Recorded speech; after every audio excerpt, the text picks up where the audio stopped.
Söýgü bu 3 harp BMW diýen oglanlar üçin buňky video. Hemmeňize salam oglanlar, gyzlar.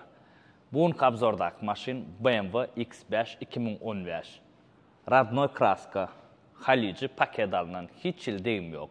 Brown salon, panorama, 4 tekermişlen maşyn edil zavoddan çıkan ýagdaýda. Şu at MK rulamallyk muňa dakmana. 3lük motor, twin turbo, 306 at gücü var. Nolon 100'e 6,5 sekund. Maşynyň 2 puldamba, salonuna oturulmadyk ýaly, ýagdaýyny özüňiz görýäňiz. Podsvetka ba, настроениýaňa görä ütködüp bolýar. BMW X5, liçna men öz pikirim. Nomer 1 crossover. Siz nähil pikir edýäňiz? Hökmanýalyň. Salonyň ýagdaýyna özüňiz görýäňiz. Ellenmedik ýaly. Заводской mebel, ýygyna da podsvetka elýär. Setka ve заводской ýygy monitorly gelýär. Maşyn ideal ýagdaýda. Bahasy $35.000. Alalaşyk üstünde bolýar. Aşakdaky nomerlere jaň edäň.